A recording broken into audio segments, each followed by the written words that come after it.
Halo semuanya, jumpa lagi dengan saya, Diah Nur Imansari. Pada kesempatan kali ini saya akan menjelaskan tentang konsep dan term pada logika. Nah, apakah kalian sudah siap untuk belajar bersama dengan saya? Jika sudah, simak video presentasi berikut ini ya.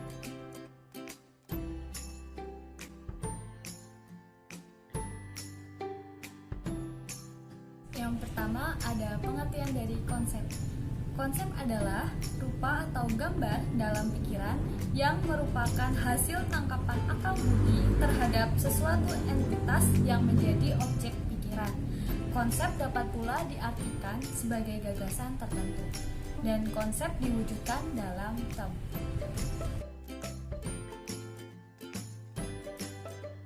Nah, selanjutnya ada penjelasan mengenai term. Term adalah satu atau beberapa kata yang difungsikan sebagai subjek atau predikat dalam suatu perkataan. Konsep kurung buka kurung tutup term tidak sama dengan kata. Satu kata dapat digunakan untuk mengungkapkan beberapa konsep, misalnya genting itu sebagai atap atau dalam keadaan darurat.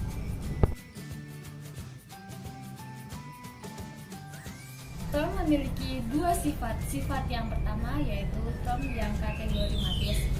Term yang memiliki arti tanpa ada penambahan kata-kata lain. Contoh, polisi, warna kuning, dan payung. Sifat yang kedua yaitu term inkategorimatis.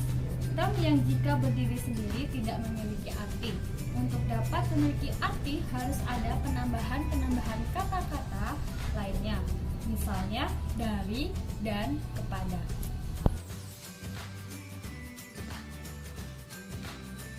Selanjutnya penjelasan mengenai term yang kategorimatis. Yang pertama, term kategorimatis univokal, artinya kesatuan arti yang sempurna. Contoh, rumah, motor, warga. Yang kedua, ada term kategorimatis equivokal, artinya kata sama tetapi arti berbeda. Contohnya, kambing hitam. Di sini berarti binatang. Sedangkan kambing hitam yang satunya yaitu orang yang disalahkan.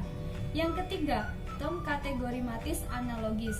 Arti sebagian sama, sebagiannya berbeda. Contohnya, sakit.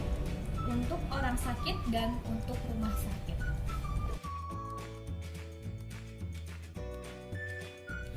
Nah, selanjutnya ada penjelasan mengenai term kategorimatis analogis.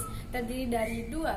Yang pertama, term kategorimatis analogis atributif, yang artinya term yang terutama digunakan dalam arti sesungguhnya, namun digunakan pula untuk hal-hal lain dan itu memiliki hubungan tertentu dengan arti yang sesungguhnya. Contohnya, kata sakit sesungguhnya adalah untuk orang atau binatang.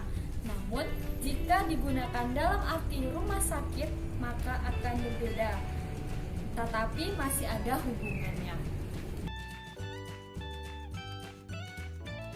Nah, yang kedua ada term kategorimatis analogis proporsional, yang artinya term yang digunakan untuk hal yang berbeda namun memiliki persamaan yang sebanding atau setara. Contohnya, daun tumbuh-tumbuhan, daun telinga, dan daun jagung. Nah, yang selanjutnya penjelasan mengenai komprehensi dan ekstensi. Komprehensi adalah kualitas, karakter, dan keseluruhan arti yang tercakup dalam konsep suatu term. Sedangkan ekstensi adalah keseluruhan luas lingkungan dan bidang serta keseluruhan dari suatu konsep yang terkandung dalam suatu term. Berikut ini adalah contoh komprehensi dan ekstensi konsep dari manusia. Yang kolom sebelah kiri itu terdapat judul komprehensi. Di situ terdapat ciri-cirinya. Yang pertama ada makhluk hidup, bernapas, berakal budi, berperasaan, makan dan minum, tidur. Dan kolom yang sebelah kanan itu ada ekstensi. Itu ekstensinya ada Budi, Sinta, Rudi, Ana, dan Sisilia. Nah, berikut ini adalah hukum komprehensi dan ekstensi. Hukumnya itu memiliki hubungan timbal balik. Yang pertama, komprehensi bertambah, maka ekstensinya berkurang. Yang kedua, komprehensi berkurang, maka ekstensinya bertambah. Nah, berikut ini adalah penjelasan mengenai hukum komprehensi dan ekstensi.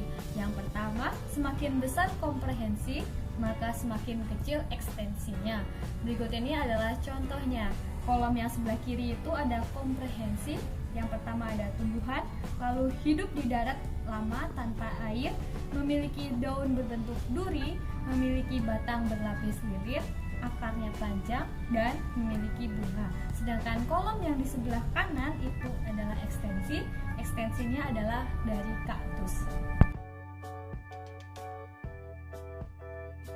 Nah, penjelasan hukum yang kedua yaitu semakin kecil komprehensinya, maka semakin besar ekstensinya.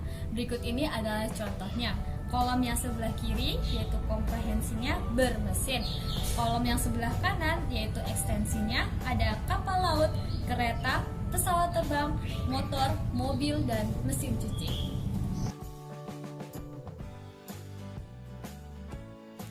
Nah, slide yang terakhir itu mengenai jenis-jenis dari term. Jenis-jenis term itu memiliki 5.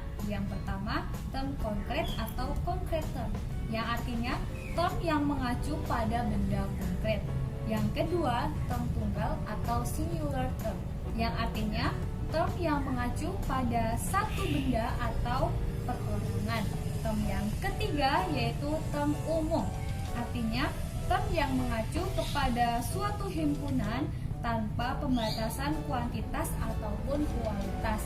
Sedangkan term yang keempat yaitu term abstrak atau abstrak term, yang artinya term yang mengacu pada kualitas, sifat, dan hubungan dari suatu.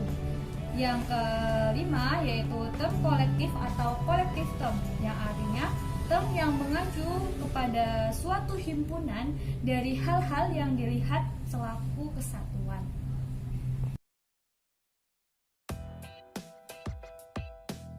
Demikianlah penjelasan mengenai konsep dan term pada logika. Nah, terima kasih ya telah menyaksikannya. Sampai jumpa.